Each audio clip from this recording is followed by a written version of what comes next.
Entonces, los saludo, bienvenidos y bienvenidas a una nueva clase de ética, ¿ya? De licenciatura en Pedagogía, Convención en Filosofía de la Universidad de Santiago. Hoy día estamos a 6 de diciembre del 2021 y voy a retomar un poco la reconstrucción de los antecedentes necesarios para poder entender la ética de Nicómaco, ¿ya? El libro de Aristóteles que vamos a tomar como referente de este horizonte clásico. Em, Solo habíamos dicho la clase pasada, un poco retomando después de la del largo paréntesis del paro, que para poder entender bien la ética clásica había que, de alguna manera, entender una estructura previa, una estructura histórica previa, que tiene que ver con el desarrollo de las grandes civilizaciones, ¿no? Y cómo en algún momento, que lo llamamos la era axial, que es un nombre que le pone Karl Jasper, filósofo alemán, en ese momento, entonces, en todas estas grandes civilizaciones empiezan a surgir lo que uno podría llamar una serie de sabidurías éticas, en algunos casos relacionados con la religión, en otros casos relacionados con figuras que uno podría llamar los grandes sabios de la historia de la humanidad. Eh, la, la era axial es muy, digamos, un concepto muy importante para quienes estudian los cambios en las religiones, porque hay un cambio que se produce en la era axial, que es que la religión, que de alguna manera siempre estaba plasmado en un conjunto de dogmas, ¿no es cierto?, en un conjunto de creencias reveladas, acá aparece fuertemente el componente ético. Lao Tse en China, Confucio, enfatizan mucho la importancia no solo de seguir el rito, que es lo propio de las religiones, ¿no? Una religión que consulta un conjunto de ritos, ¿no es cierto?, que vamos a un templo, un lugar y seguimos. Acá aparece este componente ético y este componente también de una cierta búsqueda de trascendencia, ¿ya? A, Fundamentalmente a través del trabajo con uno mismo.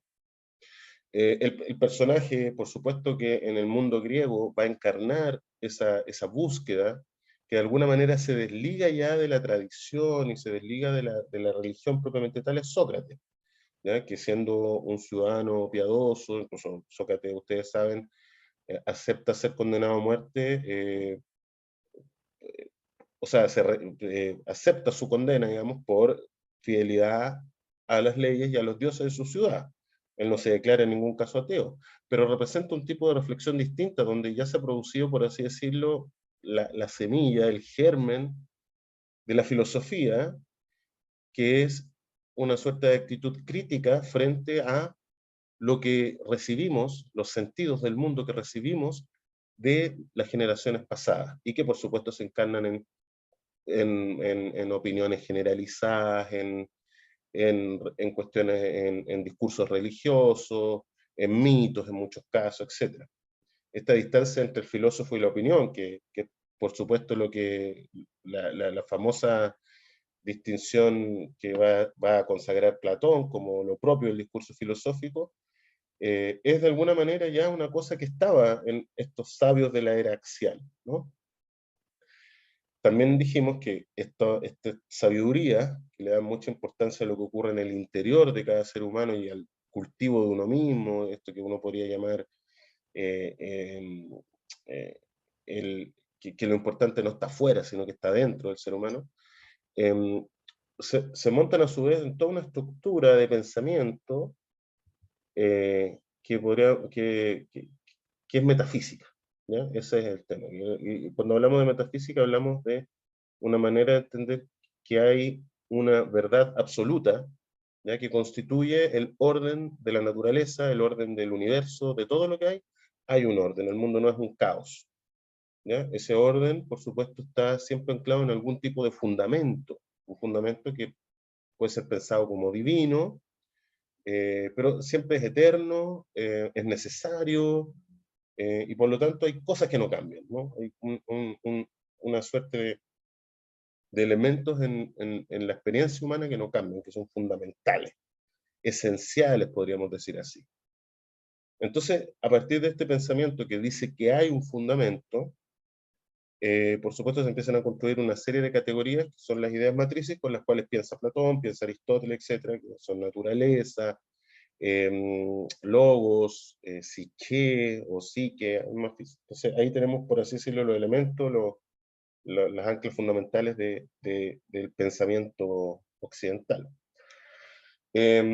Además de tener esta estructura basada en el fundamento y en que todo finalmente remite a algo que lo explica todo, y que por lo tanto podemos acceder a a una suerte de región de verdades eternas que no cambian, además todo es presentado en una estructura binaria, es decir, existe lo bueno y lo malo, lo femenino y lo masculino, el espíritu y la materia, y así sucesivamente, y esa estructura binaria, ¿no es cierto?, determina todo el pensamiento occidental, hasta diríamos, probablemente el primero que lo va a poner en cuestión ese pensamiento binario, lo va a desestabilizar, va a ser Nietzsche. Y después tenemos de Nietzsche todo lo que se conoce como la deconstrucción, Derrida y todo lo demás. Pero dar cuenta en el fondo de ese fundamento metafísico es de alguna manera lo que hace en el mundo contemporáneo, es decir, a ver, ¿qué esto de que existe un fundamento último que sostiene todo lo que pensamos y toda la existencia como un orden final, ¿no? Sobre el cual podemos apoyar todos los demás órdenes, el orden moral, el orden político, etc.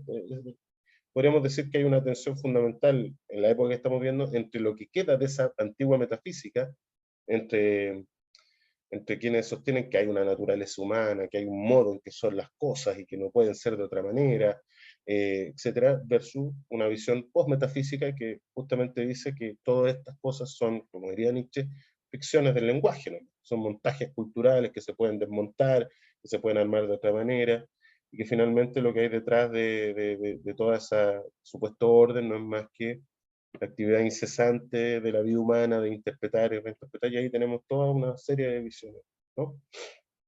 Entonces, bueno, esta visión del mundo, que escrito así en rasgos muy generales, estaba ya presente en los mitos griegos. Los mitos griegos, ustedes saben, están relacionados con toda la labor que hizo, o sea, todo lo que hoy día conocemos como las obras de Homero, la guerra de Troya, y de Hesiodo, Trabajo de los días, Teogonía, etc. Ahí está plasmado ya una cierta visión del mundo que tiene todos estos elementos que hemos dicho. Ya en los mitos no son solamente historias que intentan dar cuenta no son solamente historias para entretener, por supuesto, tampoco son historias que intentan buscar una explicación un poco ingenua a los fenómenos de la naturaleza o a la historia de los pueblos, etc., sino que también los mitos representan una especie de búsqueda de sabiduría ética. Y de hecho en los mitos lo que vamos a encontrar va a ser un conjunto de conceptos, de palabras, como bien, como justicia, eh, como virtud, que van a pasar a ser reflexionadas por el pensamiento filosófico. Y de alguna manera, en ese paso del mito a la filosofía o del mito a la ética, si ustedes quieren, va a haber una transformación de su sentido, ¿ya?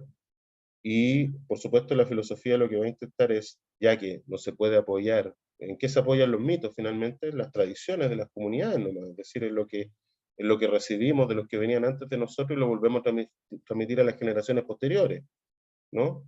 Y consideramos que esa visión del mundo, que es propia de una comunidad, es como son las cosas.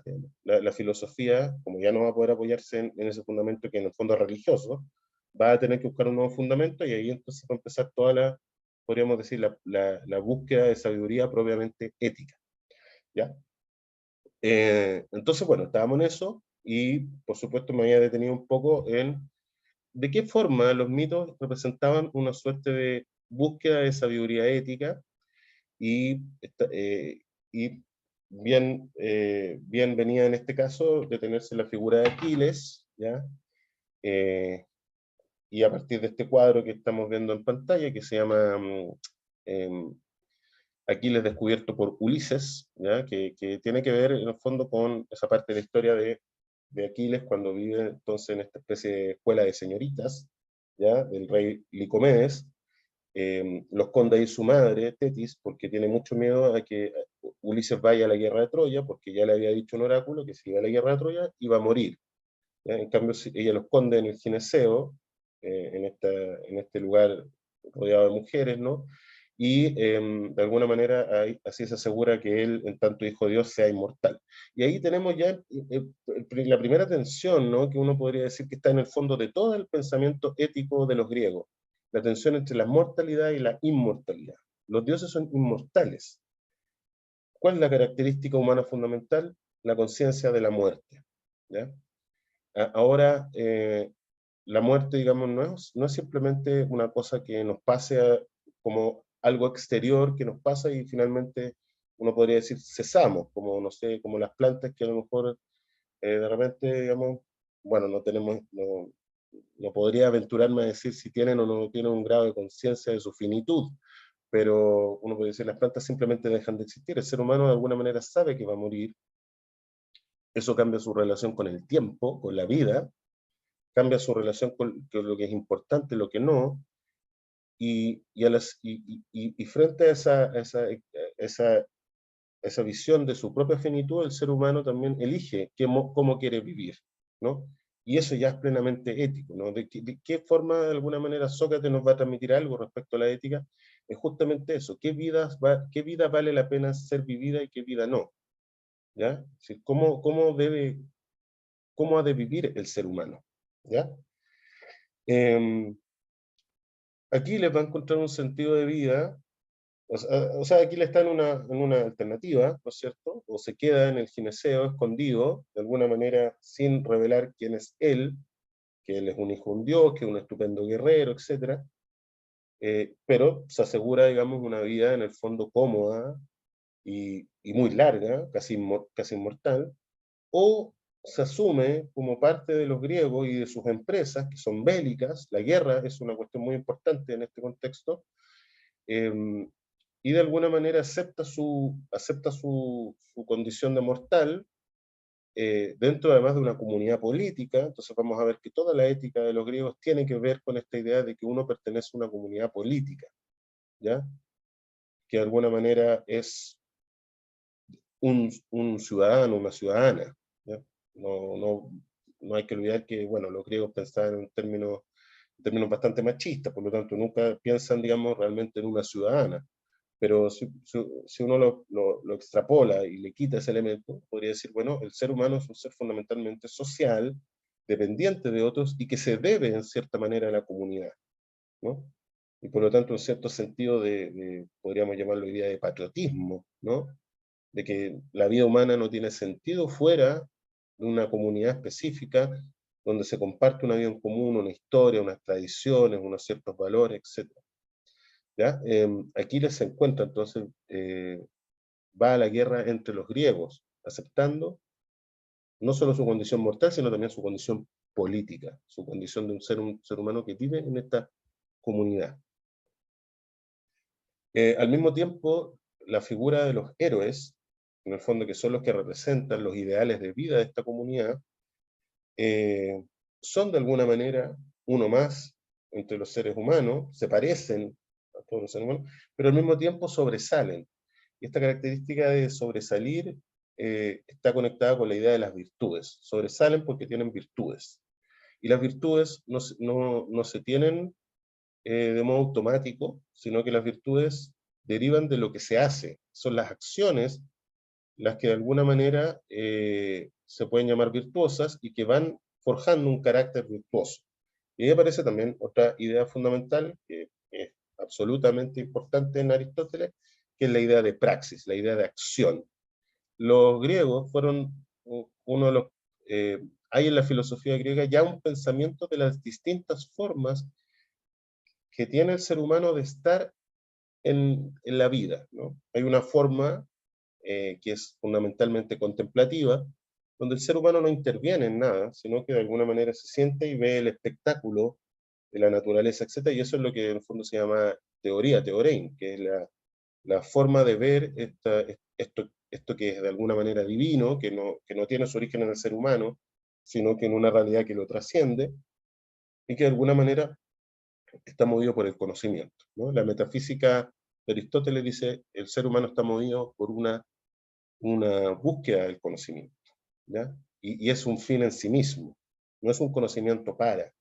No quiero saber para, por ejemplo, no sé, cómo ganar más dinero en la especulación financiera. Eso es la modernidad. La modernidad concibe que el conocimiento es un medio para lograr fines que finalmente son irracionales. No porque ganar plata sea irracional, sino porque en el sentido de que no se pueden fundamentar. Lo que le gusta a cada cual es lo que le gusta a cada cual y se acabó, ¿no? Los griegos no, pues los griegos pensaban que había cosas que eran fines en sí mismos, ¿no? El conocimiento era una de esas cosas, ¿no? El conocimiento era un fin en sí mismo, no era un conocimiento para, ¿no? Hay otra forma de acción que propiamente, digamos, que también es parte de la condición humana, diríamos en términos de Hannah Arendt, que es la, eh, el hecho de que el ser humano puede hacer cosas, ¿no? Esto lo vamos a relacionar con, se llama la poiesis, ¿no? La poiesis es la dimensión productiva del ser humano, la dimensión productiva que siempre deja una obra tras de sí, ¿no? Por ejemplo, toda mi actividad ahora de hacer clases va a dejar algo que es una clase grabada. Si no tuviera la clase grabada, va a dejar algo en ustedes que va a ser una, qué sé yo, alguna enseñanza, ¿no? Siempre la poiesis produce algo eh, distinto de quien la hace, ¿no? Por supuesto, la poiesis se apoya en un conocimiento, ¿no? En un conocimiento, y ese conocimiento lo llamaron los griegos techné, la técnica. Para poder hacer algo necesito una técnica. Para poder hacer una clase necesito una técnica. Para poder hacer un queque de zanahoria necesito una técnica. Para hacerme un, no sé, un, eh, un poema necesito una técnica. Para poder meter un gol en un partido necesito una técnica, ¿no? Entonces, la poiesis siempre se apoya en una cierta forma de saber, que es una forma de la experiencia, ¿ya? Y vamos a ver que Aristóteles va a hacer una serie de distintas graduaciones del conocimiento, ¿no? El conocimiento más alto es siempre conocimiento de los principios, de aquello que hace que algo sea como es, y de forma permanente. Los principios no cambian, ¿ya?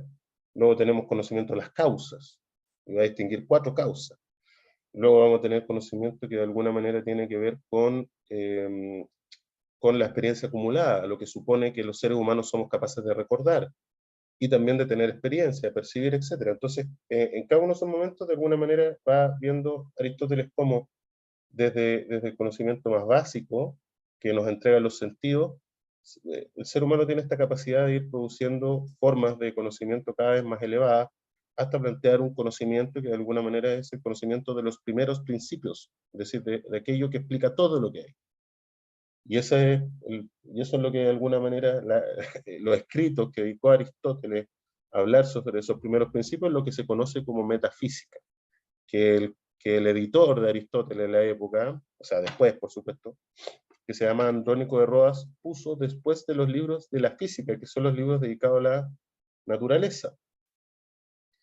Eh, entonces, los libros que vienen después de la naturaleza se llamaron metafísica, más allá de la naturaleza. Claro, hoy día metafísica viene a sonar nosotros como algo, digamos, no sé, una cosa, especie mística, ¿no? Trascendente, qué sé yo. El origen de la palabra metafísica es tan poco, digamos, glamoroso como un nombre que le puso a alguien, "Ah, aquí están los libros de física, entonces están los libros después de, más allá de la física, los libros de metafísica". Ahora, ¿qué habla ese libro? De los primeros principios, de los conceptos más abstractos y generales con los cuales podemos pensar la realidad humana. Y esa era una ciencia que fundamentalmente, después, digamos, la Edad Media lo va a llamar la teología, ¿no? Es el pensamiento de aquella cosa, de aquello que no cambia, de aquello que es permanente, de que, etcétera, ¿no? Claro, como Aristóteles no es cristiano, no va a meter ningún concepto cristiano, pero la teología fundamentalmente es eso. Entonces, eh, volvamos a los héroes. Entonces los héroes tienen por una parte ya entonces muestran esta cosa de que un héroe nace en una comunidad, se debe en cierta forma a una comunidad, a un grupo humano que comparte costumbres, etcétera, pero sobresale con esto que llamamos las virtudes. Eh,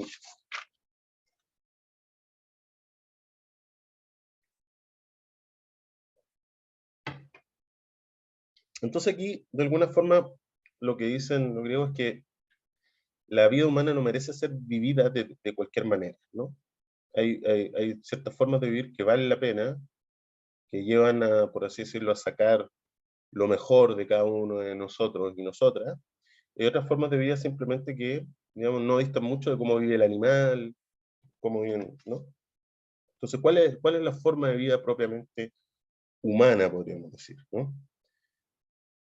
Eh, la, la forma que nos proponen los mitos, por lo menos los que están contenidos en la Ilíada, es que la vida humana solo tiene sentido si uno accede a aquello que se llama la gloria y la fama. Es decir, la forma en que tenemos de combatir la mortalidad es quedar en el recuerdo de nuestro pueblo a través de las grandes acciones, de las grandes gestas que realizamos durante la vida. Y la muerte física, por así decirlo, no puede ser un impedimento para realizar estos actos virtuosos, ¿ya? Porque lo importante es quedar plasmados en eso.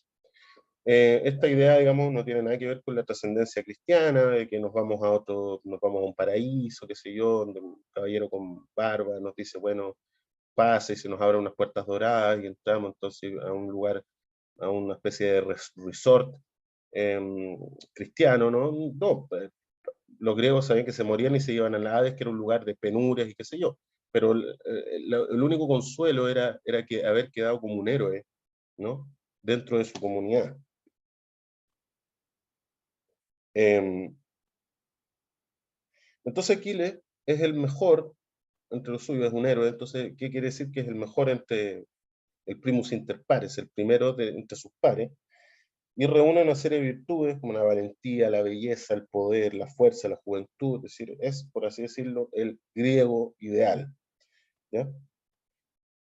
Destaca en dos cosas fundamentales, que son parte así de la mentalidad arcaica de los griegos, que es destacar en la guerra y en la asamblea, al hablar y al pelear, ¿ya?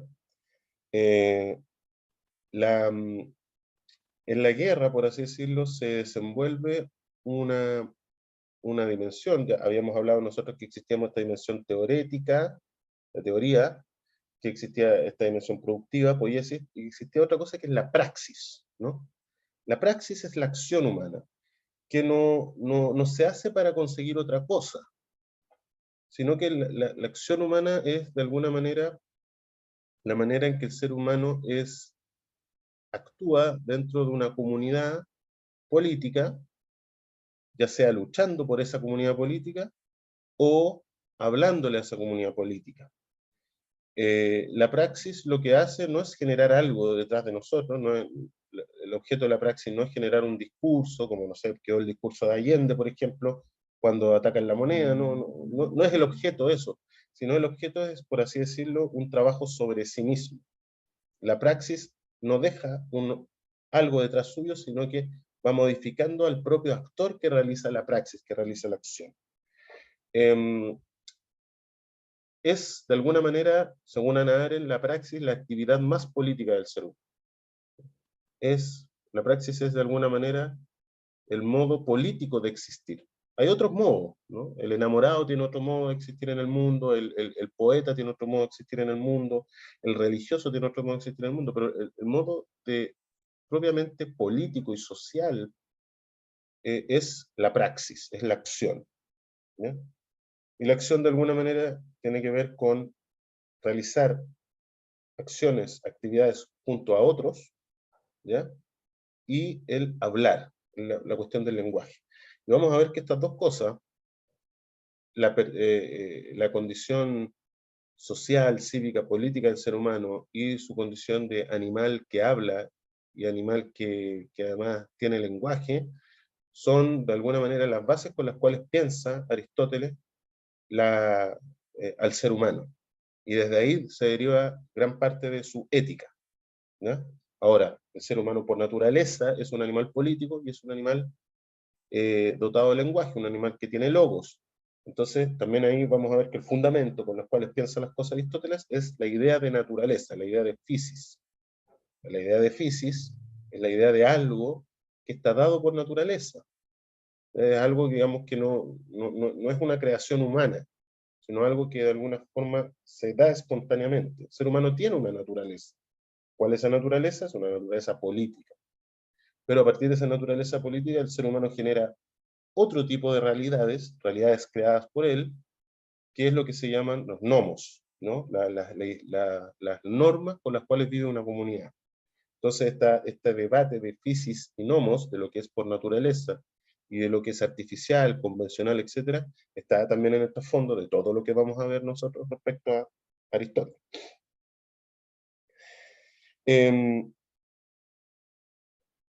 Eh, Aquiles entonces representa, ¿no? Este ideal, pero en el momento en el que se detiene este cuadro, que es cuando Ulises, como necesita de Aquiles para que vaya a Troya, porque saben que si está Aquiles van a ganar la guerra, y lo va a buscar al gineceo, y de alguna manera lo convoca, súbete al barco y ven a pelear con nosotros, en ese momento hay una alternativa, ¿no? Que es la alternativa de quedarse pegado en el pasado, en el nostos, ¿no? En volver a ese seno, por así decirlo, hogareño, ¿no? O abrirse a ir a pelear a la guerra y obtener la gloria, ¿no? Eh, Actuar o ser pasivo, ¿ya? Es como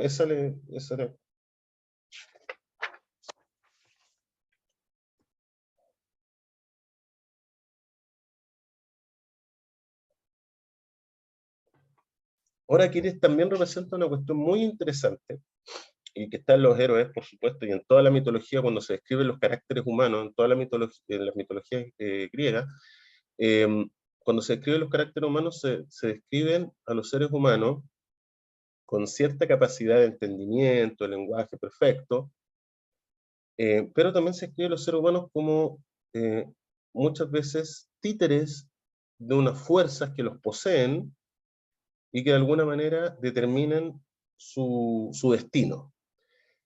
Esas fuerzas que poseen a los seres humanos, como si fueran demonios o como si fueran espíritus, ¿no? Son las pasiones, ¿ya? Aquiles, cuando Héctor mata a su amigo y amante, que era Patroclo, Aquiles monta en ira, ¿no?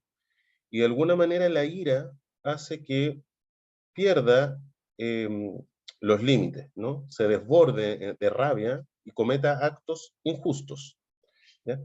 Esa, esa posibilidad de que el ser humano caiga que pierda todo el límite, que pierda toda medida y que de alguna manera se deje llevar absolutamente por su emocionalidad, por sus apetitos, por todo lo demás, es lo que los griegos llamaron ibris, que es una palabra muy importante, porque de alguna manera lo que va a heredar la filosofía, la ética de Platón y Aristóteles es la idea de que la única manera de constituirnos como hombres y mujeres de bien es o tiene que ver con el dominio de las pasiones, ¿no? No se puede ser feliz si no dominas tus pasiones. Y esto va a llegar hasta el punto de los estoicos, que fueron una escuela, digamos, una escuela de filosofía que surgió después de Aristóteles y que fue muy importante entre los romanos, sobre todo en la época de la República y parte del Imperio, y los estoicos planteaban ya lisa y llanamente la represión de las emociones. Es decir, el sabio es aquel que es capaz de reprimir sus emociones para vivir exclusivamente por la razón. Eh, entonces, vamos a tener esta tensión también, que es tan propia, digamos, de todo lo que nos pasa y también de la ética, entre por una parte las pasiones humanas, las emociones, y con ello también la corporalidad, versus lo que podemos llamar lo racional, aquello que de alguna manera intenta poner un orden, etc. Nietzsche puso esa tensión en los conceptos de lo dionisiaco y lo apolíneo, ¿no? Y Nietzsche pensaba muy en términos de esto que estamos viendo, que es la concepción homérica del mundo, que es una concepción trágica además, ¿ya? Trágica, porque en el fondo el ser humano es un campo ¿no? Los seres humanos no tenemos una identidad que sea un producto voluntario, ¿no? Yo soy el que soy, no por mis decisiones, ni porque pienso que yo soy, etcétera, sino que en realidad lo que somos es el resultado de un conjunto de fuerzas que nos poseen y que están en lucha permanente, y que de alguna manera, digamos, esas emociones, esas pasiones y todo, nos van haciendo, digamos, tomar decisiones y metiendo la pata y cagándolo en cierta forma.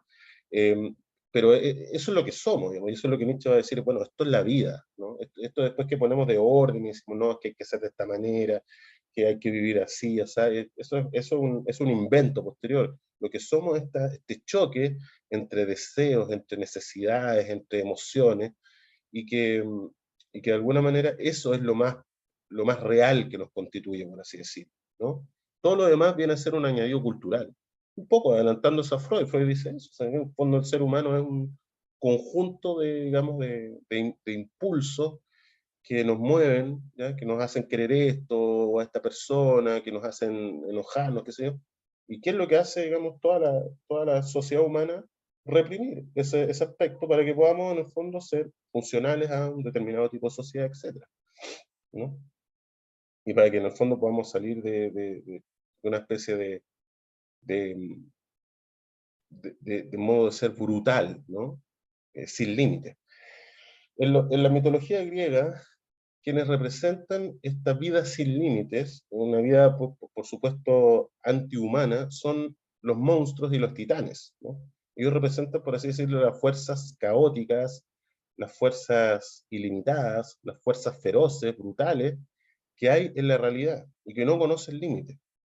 El ser humano tiene algo de eso, ¿no? El ser humano tiene algo de incontrolable, ¿no? Si eso incontrolable le pasa a los héroes, ¿qué le queda al hombre común y corriente? ¿No? Va a estar preso, sujeto, digamos, de las pasiones más terribles, y esas pasiones lo van a arrastrar a cometer una serie, digamos, de actos que finalmente lo pueden arrastrar a vivir pésimo o mal, e incluso a la muerte, ¿no?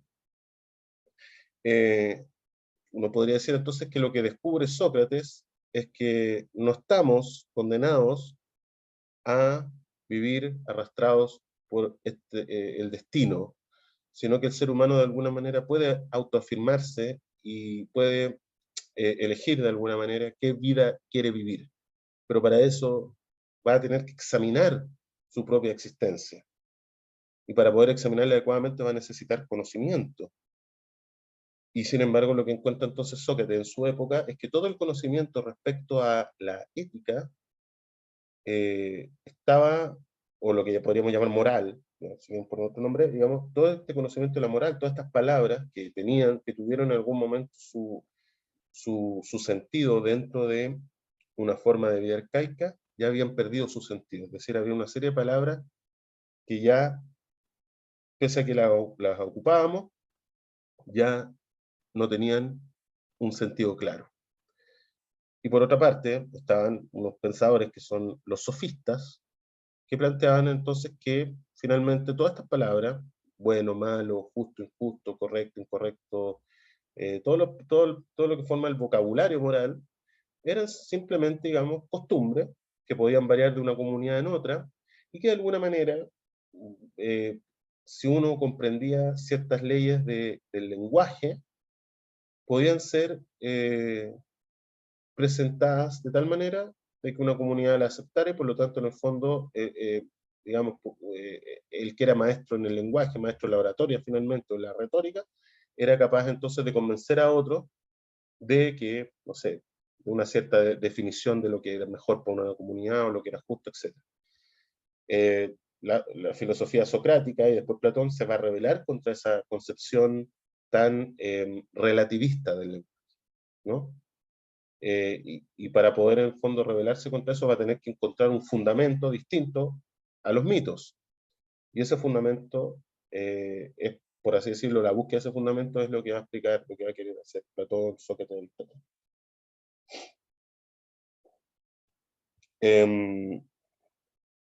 Entonces, diríamos, ya aquí lo que quiero hacer entonces con esta figura de Aquiles, ¿no? Y como muestra de lo que era la ética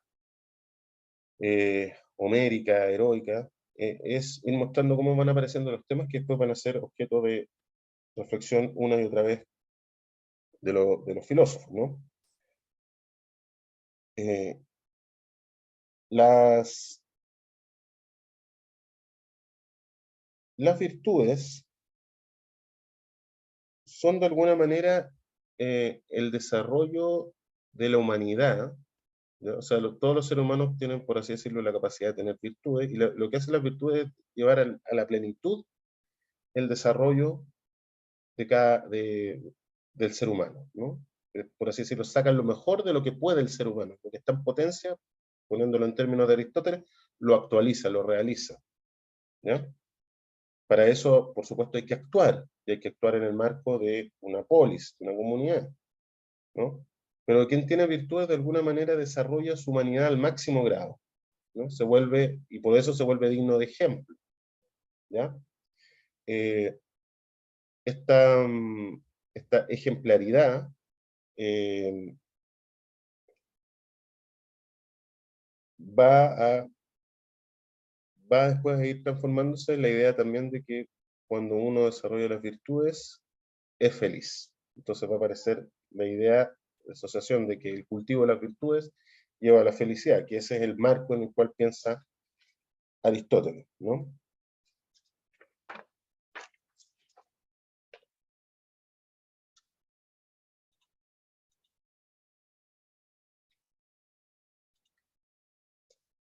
Hay una relación, entonces, ¿no? Entre Aquiles, que de alguna manera, estando en el gineceo, siempre sabe o visualiza que está llamado a algo grande, a la fama, qué sé yo, que es como una especie de, podríamos decir, una vocación, ¿no? Que él no se puede hacer el tonto con eso, digamos, sabe que está ahí, con, eh, con lo que después Sócrates va a llamar el daimón, ¿no? La voz interior. Sócrates plantea de que, y siempre sostiene que él tiene una voz interior que le dice lo que debe o lo que no debe hacer. Y esa voz interior es la que, a pesar de todos los problemas que le acarreó en la vida, eh, le hace insistir en filosofar, ¿no? En que su modo, por así decirlo, de servir a la comunidad es haciendo filosofía, eh, haciéndole, digamos, preguntas a sus ciudadanos, digamos, interrogándolos, haciéndolos pensar. Porque él decía que los atenienses eran como un caballo dormido y él era el tábano que picaba el caballo y decía que se despertara, ¿ya? Pero lo hace por una suerte de llamado, ¿no? Por una suerte de algo que brota en el interior y que lo obliga en fondo a pesar de que eso le puede y que le va a significar eventualmente la muerte, a aceptar entonces esa muerte, pero para elegir una vida que sea una vida justa, una vida, además, una vida que sea virtuosa, ¿no?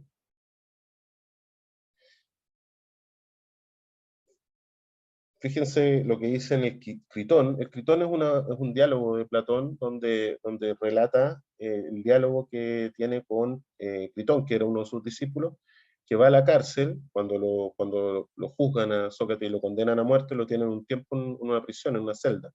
Critón va para allá y le dice, oye, em, tenemos cómo sacarte, ¿ya? O incluso somos capaces de sobornar al juez para que cambie la condena. Dice, no lo puedo hacer. Y es una defensa al fondo que cuando es una acción justa, ¿por qué él, a pesar de que sabe incluso que su condena a muerte fue hecha sobre base de argumentos viciosos, digamos, mal fundados, él igual tiene que aceptar lo que los jueces y las leyes de su ciudad le indicaron, ¿no? Entonces, hay algo, hay algo de la justicia que va más allá incluso de la conveniencia personal, de la muerte, etcétera, todas esas cosas. Y en el Critón dice, la patria merece más honor que la madre y el padre y todos los antepasados, que es más venerable y santa y digna de mayor estimación entre dioses y hombres, ¿no? Ahí aparece claramente eh, esta fuerte raigambre que tiene Sócrates a su ciudad. Y toda su filosofía no es sino una meditación respecto a cómo él puede ser un buen ciudadano y cómo puede ayudar a sus compatriotas a ser buenos ciudadanos.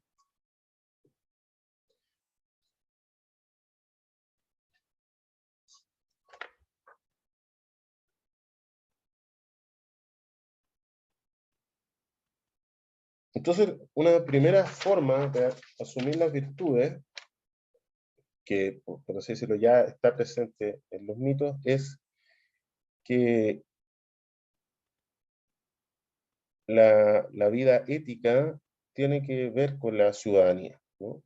Ser un ciudadano es vivir junto a otras y otros, intentando hacer de la mejor forma posible los deberes hacia la comunidad. Eh, la virtud es asumir los deberes que uno tiene con su ciudad, con su comuna, con su país, ¿ya?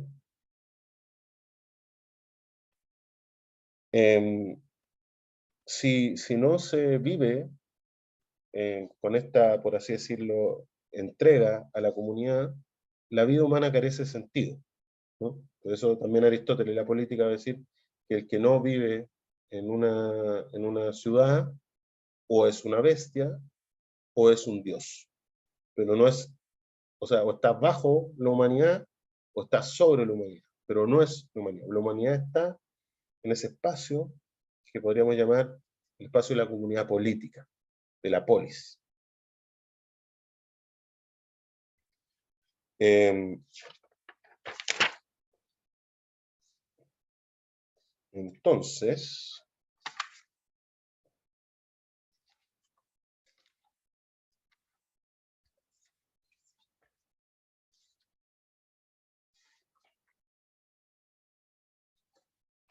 nos queda un poquito, nos quedan 6 minutitos. Ya.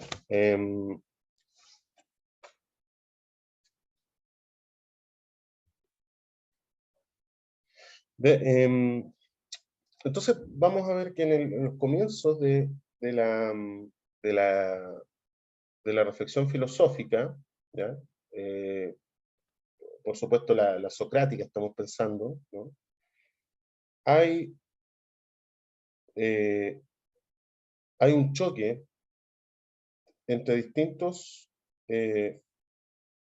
formas de sabiduría que intentan ordenar la vida, ¿ya? Una primera forma, que es una forma tradicional, que es una forma fiscal de la religión, es la poesía, ¿no? Es una manera donde obtenían su conocimiento las y los griegos sobre cómo había que vivir, cómo había que ser un buen griego, etcétera, era a partir de la poesía, y recordemos que cuando estamos hablando de Homero y Hesíodo son poetas. Esta poesía se cantaba en rituales que se hacían en la ciudad. Por lo tanto, el poeta era de alguna manera un personaje muy importante, ¿ya? Como insisto, digo, esta visión tradicional de la sabiduría. El poeta de alguna manera tenía un acceso a la verdad, ¿ya? Este acceso no era un acceso por el estudio, ni por digamos, descubrimiento científico, como lo entenderíamos hoy día, sino que era una suerte de revelación. El poeta era un medio, ¿ya? A través del cual hablaba lo sagrado. ¿Y qué era lo fundamental del poeta? La memoria, ¿ya? La memoria era lo fundamental. Por lo tanto, en las sociedades tradicionales, todo lo fundamental se transmite oralmente. Y la memoria es la cualidad fundamental de la sabiduría. Sin memoria no hay, por así decirlo, conocimiento verdadero. Lo importante de la, de la, mm, de esta sabiduría es la presencialidad de la voz, es decir, hablar en el aquí y en la ahora frente a otros, ¿ya? No es diálogo, sino que es la palabra que se pronuncia en una comunidad, que se canta en una comunidad, y la comunidad de alguna manera también lo celebra cantando, bailando, etc. ¿no? Se recitan poemas, se bailan, etc. Ese era como el escenario en que todo esto ocurría, ¿ya? Ojo que no es diálogo todavía. Es un poeta recitando frente a una reunión de ciudadanos que, de alguna manera, a través, escuchan esta palabra, ¿no? Y esto es muy importante porque en Platón, sobre todo, se va a producir una suerte de tensión súper dura entre la oralidad y la memoria y la escritura, ¿ya? Esta tensión, que es fundamental en la filosofía entre la oralidad y la escritura, ¿ya? Va a ser clave, por ejemplo, cuando Derrida empiece a pensar este tema de construcción y todo lo demás. De hecho, Platón considera que la escritura es una especie de fármaco. ¿Por qué? Porque de alguna manera soluciona una enfermedad de la memoria que es el olvido, ¿ya? La escritura permite que no olvidemos, pero al mismo tiempo, como ya no necesitamos ejercitar la memoria porque tenemos todo el conocimiento plasmado en escritura, la memoria se debilita. Y la palabra se debilita también, porque ya no está la presencialidad de la palabra, sino que la palabra ahora está en un medio que es un papel, que lo puede tomar cualquier persona y pronunciarlo con otro sentido. Me parece el problema entonces de la llamémoslo, de la multiplicidad del significado, ¿no? Cuando uno lee un texto, puede tener diversas interpretaciones. Cuando el poeta hablaba, ¿no? O recitaba, estaba dando la interpretación que había que tener. La escritura no, la escritura produce la aparición de distintos sentidos y todo lo demás. Y eso a Platón le parece horroroso, porque significa entonces, ¿dónde está la verdad? Si la filosofía se supone que el discurso de la verdad se hace escribiendo y la escritura produce múltiples interpretaciones, entonces, ¿cómo la filosofía controla que no se nos disparen las interpretaciones y uno termine pensando algo totalmente distinto de lo que Platón quiso decir? Por eso se pensaba que Platón, en realidad, sus verdaderas enseñanzas las hacía oralmente, y que lo que dejó escrito simplemente eran sus apuntes de clase que nunca estuvieron también destinados a ser eh, transformados, digamos, en un conocimiento, digamos, tan público. Y además, fíjense la forma que elige Platón de escribir, el diálogo. Es decir, trata de replicar en la escritura la forma que a él le parece natural de comunicación entre los seres humanos, que es el diálogo. Eh, y esto también, y por eso lo toma Derrida en algún momento, esto también pone en tensión qué es lo natural y qué es lo artificial en el ser humano, ¿no? Platón piensa que hay algo natural, el diálogo, la comunicación directa, la oralidad, y que digamos, la escritura vendría a ser una suerte de artificialidad con esta trampa, ¿no es cierto?, que es un fármaco que al mismo tiempo es remedio y veneno, ¿no? Que están propia, ¿no es cierto?, de que hay ciertos fármacos que uno toma que en cierta cantidad nos pueden matar, y en cierta cantidad nos pueden aliviar de un dolor, de un trauma, un sufrimiento. Bien, son las 11. No sé si tienen alguna duda, inquietud respecto a lo que hemos visto, avanzar, ¿no es cierto?, hacia cuáles son los fundamentos desde los cuales, o las ideas básicas desde los cuales va a pensar Aristóteles. ¿Tienen alguna duda, inquietud?